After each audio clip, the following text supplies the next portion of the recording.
aussi être un Y, qui peut être un N, qui peut être un, est une prière juive, ce sont des mots juifs. Et vous voyez, rien que dans la formule Rahmani, Rahimi, il y a un mot araméen et un mot hébreu, côte à côte. C'est un sabir, c'est un mélange d'araméen et d'hébreu. Du moins, semble-t-il, et en tout cas, pour la sourate 1, c'est incontestable. Vous lirez ces premières pages, c'est pas décourageant, parce que ça dure pas très longtemps. Ça dure que de la page 5 à la page 14, il n'y a que 7 versets.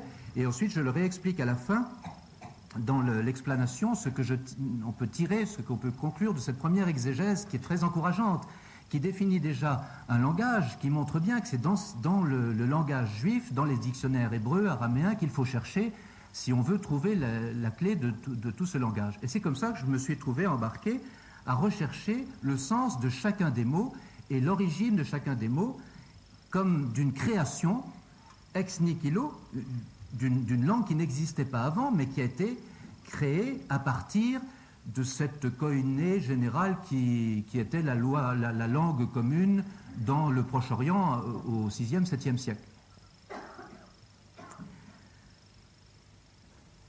Ah ben c'est encourageant. Alors la sourate 2 porte comme titre général, titre traditionnel, la vache. Alors on s'esbobie sur cette vache, on trouve ça ridicule. Et finalement, vous allez voir que ce n'est pas si ridicule que ça, que c'est très très sérieux.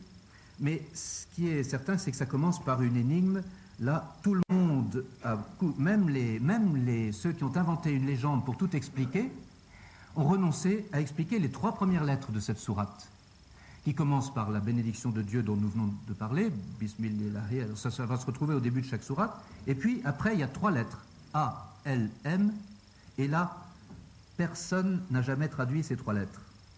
Denise Masson, dans la traduction dont je vous parlais tout à l'heure, dit dans son introduction « Aucune interprétation n'a encore été donnée aux sigles que l'on trouve au début de 26 sourates ». On retrouvera des sigles de ce genre, pas partout, mais en tête de 26 sourates. Blacher, qui est l'autre grande autorité en la matière, qui est mort maintenant, mais enfin il y a seulement quelques années, et dont tous les ouvrages font encore aujourd'hui autorité. Du côté musulman, en dehors d'un petit nombre de docteurs qui, voyant là un secret divin, se sont refusés à le violer, si c'est un secret divin, des forces d'y toucher, on a dépensé des trésors d'ingéniosité pour percer ce mystère. Sans hésitation, on considère ces sigles comme des abréviations. Tout le monde comprend que ça doit être des abréviations, mais les exégètes les plus prudents se bornent à y retrouver une ou plusieurs lettres entrant dans un appellatif divin.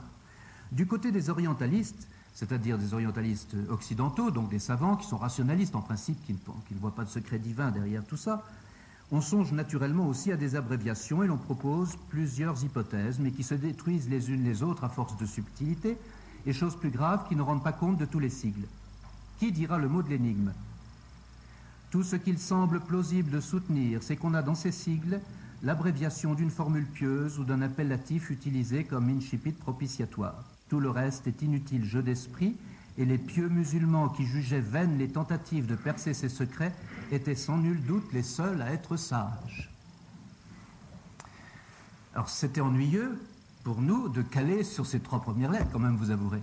Mais ça n'a pas été long, vous savez. Je suis allé voir mon professeur d'hébreu rabbinique, et puis je lui ai dit, mais est-ce que les rabbins n'utilisaient pas des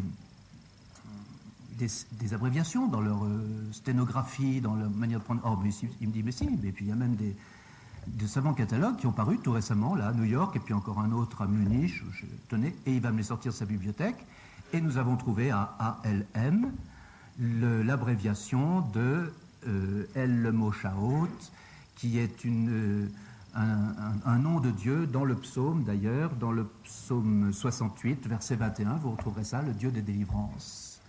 Dieu des délivrances, c'est ça que ça veut dire. Seulement, c'est du pur hébreu qui est resté caché sous le secret de cette sténographie. Ça n'est pas transposé dans cette langue arabe que l'auteur est en train d'inventer. Il a laissé ça comme un signe qui, de fait, n'est compréhensible que pour lui et ses collègues. C'est de l'hébreu. ALM, Dieu des délivrances. Et il se trouve que ce sigle est comme un résumé de tout ce que nous trouverons ensuite dans la sourate. Rien que ça, comme me disait souvent notre père quand j'étais découragé, quand je n'y arrivais pas, quand je calais devant des mots, il me disait, mais de toute façon, vous en avez déjà trouvé assez, rien qu'avec ça, puisque vous avez trouvé le secret d'un truc que personne n'avait trouvé depuis 1300 ans. Allez, courage, continuez. Alors, c'est impossible de vous donner le détail. Je vous conseille pas de vous lancer dans cette étude linguistique, de lire cette étude linguistique pour commencer, parce que c'est un peu décourageant, on ne voit pas où ça mène. Mais lisez donc l'explanation, la deuxième partie donc, du livre, juste avant, entre ce détail de la recherche linguistique et puis la postface, il y a un chapitre qui s'appelle l'explanation, c'est-à-dire la mise à plat de toutes les données, où je récolte le résultat de toutes mes recherches linguistiques et où je raconte, et en même temps de mes recherches historiques qui convergent avec ce sens que je découvre et qui donc montrent très bien où on aboutit. Alors là, c'est très intéressant, c'est passionnant, c'est passionnant comme un roman policier, mais qui est tout à fait historique.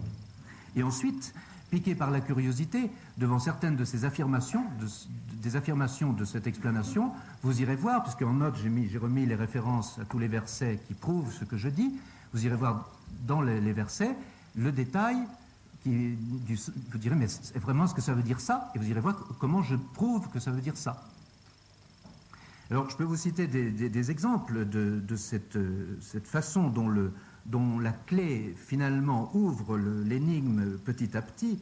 C'est très, très amusant parce qu'il faut sans cesse confronter à la traduction officielle, obligée, qui est complètement absurde et complètement inintelligible. Par exemple, page 42, il faut que je vous raconte l'histoire du moustique, c'est tellement amusant. Dans la traduction de Blacher, vous lirez ceci.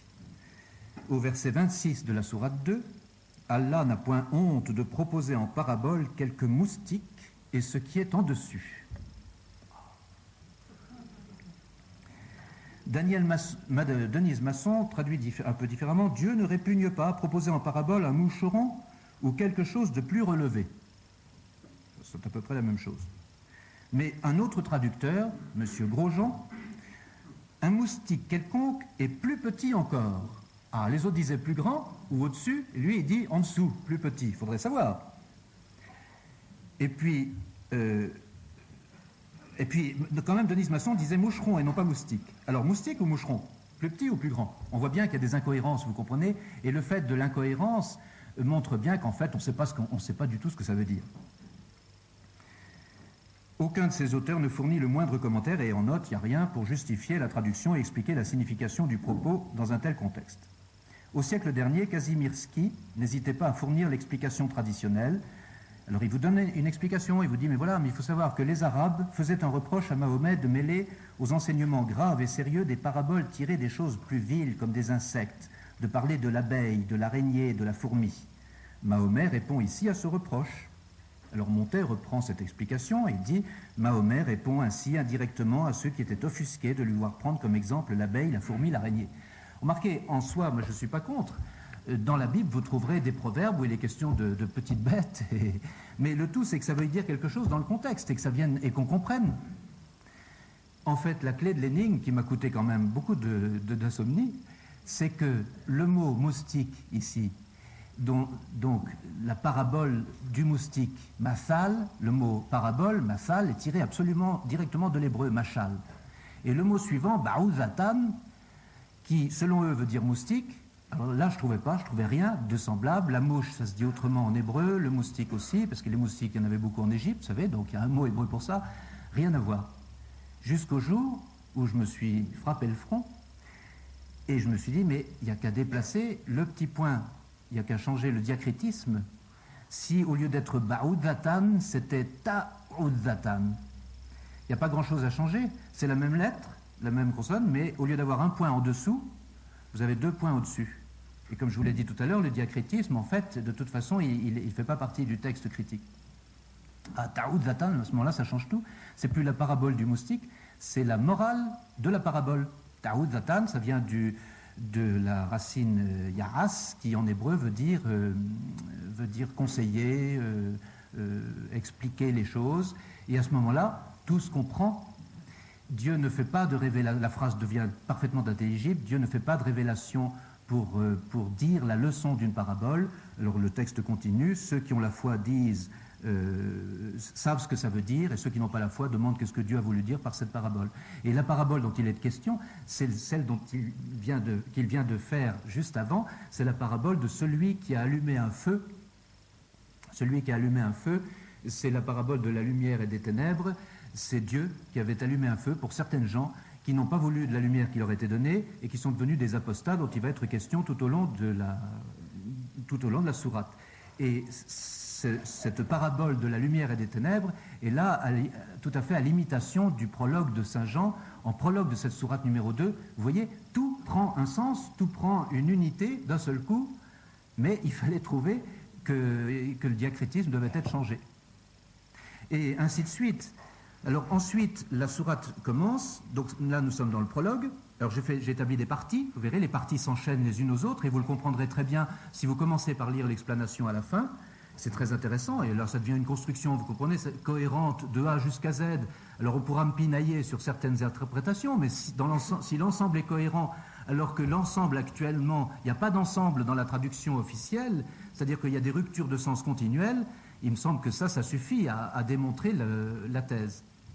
Alors après le prologue, on voit très bien que l'auteur va avoir deux grandes parties que j'ai appelées Agada et Halacha à cause de la similitude avec les écrits rabbiniques de l'époque. Une première partie raconte toute l'histoire sainte, mais dans un dessin précis qu'il faut comprendre petit à petit, que l'auteur n'annonce pas au départ. Il raconte l'histoire sainte. Alors on reconnaît très bien les étapes de l'histoire sainte, la création, la chute avec une note particulière qu'on ne s'explique pas dans ce tome, mais dans le tome suivant vous aurez la clé, où il semble bien que Adam n'est pas pécheur, c'est pas de sa faute finalement, c'est la faute du diable uniquement, mais pas du tout d'Adam. Et nous verrons plus tard pourquoi, mais toujours est-il que c'est ainsi, c'est une interprétation, donc c'est agadique, ça n'est pas exactement selon la Bible, mais ça suit quand même la Bible, et ça la suit de très près. Adam, ensuite l'alliance avec les enfants d'Israël, et c'est là qu'intervient pour la première fois le mot musulman, ou du moins quelque chose d'approchant. Il s'agit de la fameuse vache qui a fourni son titre à la sourate. Cette vache, c'est bien simple, c'est la victime du sacrifice qui résume à elle seule tout le Lévitique, c'est-à-dire tout l'ordo des sacrifices de l'ancienne alliance, que l'auteur résume de cette façon-là en racontant comment Moïse a demandé aux enfants d'Israël de sacrifier une vache.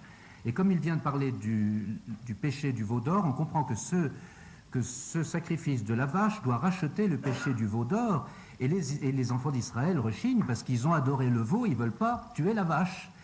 Et toute leur rédemption consistera à finalement accepter de tuer la vache. Et il faut que cette vache soit choisie parmi les bêtes avec un certain nombre de caractéristiques. Alors il y a un certain nombre d'adjectifs, et il y en a un en particulier, musallamat, il faut qu'elle soit sans défaut. Musallamat, c'est un mot dont la racine se retrouve très facilement, c'est la racine shalam, qui en hébreu veut dire être parfait, être achevé. Donc cette vache doit être sans tache, elle doit être safra'u, c'est-à-dire qu'elle sera transpercée, saignée, et elle sera pendue. Et ceux qui la regarderont seront rachetés de leur péché. Ça vous rappelle rien, ça? C'est extraordinaire. C'est de fait un des sommets du morceau. Alors, donc je retiens que le mot musallamat, tiré de la racine shalam, qui veut dire une bête sans défaut, une bête parfaite, apparaît pour la première fois là. Je ne traduirai pas une vache musulmane quand même, mais je retiens quand même le sens de la racine, c'est très important. Et là, on est tous d'accord. Dans la traduction, tout le monde traduit ce musallamat soit par sans défaut, soit par parfait, mais sans voir du tout le rapport avec les sacrifices de l'ancienne alliance. Puis alors la suite, l'auteur poursuit, il continue, il raconte qu'une discorde est intervenue parmi les enfants d'Israël, entre les Juifs et les Nazoréens. Les Nazoréens, ce sont les chrétiens, dans le langage rabbinique. Ça, c'est bien connu aussi. Et cela après la venue de Jésus, fils de Marie. Ah, Jésus, fils de Marie, Aïssa ibn Mariam, ça, c'est pas du tout le langage des rabbins.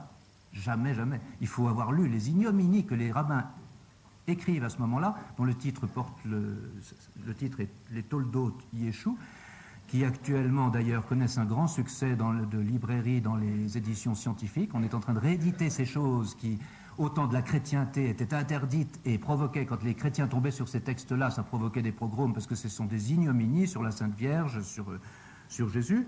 Là, le seul fait qu'ils disent Jésus, fils de Marie, ça ne peut pas être un rabbin. Ça ne peut pas être un rabbin qui a écrit ce terme-là. Et donc, voilà notre hypothèse qui est partie du Père Terry et qui dit que c'est un rabbin juif qui a écrit le Coran, qui commence à s'ébranler, mais il ne faut pas avoir d'idée préconçue. Nous sommes dans une étude scientifique, donc nous sommes prêts à tout, et l'hypothèse va avancer à mesure que l'on avance dans le texte. Mais cependant, ce qui est très rabbinique, c'est de voir Jésus succéder à Moïse dans cette histoire, dans l'histoire sainte, immédiatement. Et cela, c'est aussi conforme à une des règles de l'exégèse rabbinique. Il n'y a pas de chronologie en exégèse rabbinique. Quand on fait une Haggadah, c'est qu'on poursuit un but précis. Ça ressemble d'ailleurs pas mal aux pères de l'Église. Les pères de l'Église prêchaient sur l'Écriture sainte un peu de cette manière-là, sans trop se préoccuper de la chronologie. Donc Jésus arrive tout de suite après Moïse. Ça paraît bizarre dans le tome 1er, mais ça aussi, nous aurons la clé que dans le tome 2 de la pensée profonde de l'auteur. Et c'est seulement après, au verset 124, je crois bien, qu'arrive Abraham. Vous voyez, ce n'est pas du tout conforme à la chronologie que nous connaissons. Mais c'est le centre de la sourate, et c'est le sommet, et c'est le principal. C'est l'histoire d'Abraham et d'Ismaël qui va intervenir là, après le récit du schisme qui est intervenu parmi les enfants d'Israël, entre les chrétiens et les juifs, qui se sont mis à s'entretuer d'une manière tellement aberrante, et c'est après qu'intervient l'alliance avec Abraham et Ismaël comme l'alliance originelle, sous-entendu, c'est quand même l'alliance originelle, mais c'est l'alliance nouvelle que l'auteur va préconiser pour arrêter cette tuerie mutuelle, et il va prêcher cette alliance en disant que c'est elle qui est capable de les réconcilier. Mais c'est l'alliance, vous m'avez bien écouté, entre Abraham et Ismaël, et non pas Isaac. Alors c'est curieux ça. Et ça non plus, c'est pas un juif qui a inventé ça, c'est pas possible. Un juif jamais dira que l'alliance originelle a été faite entre Abraham et Ismaël. Et pourtant, quand vous allez voir dans la Bible, c'est un fondement tout à fait sérieux. Je le montre tout au long, j'explique que c'est pas du tout faux. Et que Dieu montre bien sa prédilection pour Isaac, mais qu'il console Abraham et Agar en leur disant que quand même pour Ismaël aussi, avec Ismaël aussi, il fera son alliance. Et d'autant plus que le signe de l'alliance que Dieu va ensuite instituer, c'est la circoncision. Or, quand vous relisez le livre de la Genèse, vous voyez que c'est Ismaël qui a été circoncis le premier avant Isaac. Donc, cette idée de l'auteur a un fondement biblique. Elle a un fondement révélé. Et quand tout au long de cette sourate, il explique qu'il n'a pas eu de révélation particulière, contrairement à toute la tradition musulmane, toute la sira, toute la biographie de Mahomet, l'auteur du Coran dit qu'il n'a pas eu de révélation particulière. Il ne fait que prêcher ce qui a été révélé avant lui. Et c'est vrai, il l'a pris dans la Bible. Et il n'y aurait pas d'autre moyen d'ailleurs d'expliquer qu'il a réussi à imposer à des millions de gens son affaire s'il disait qu'il avait reçu lui-même des révélations, mais il l'a tiré de la Bible, et ça a un fondement biblique. Alors là aussi, il y a un détail qui est très amusant. Vous verrez, c'est quand même, le détail de la recherche est intéressant à suivre, parce qu'il dépend toujours de cette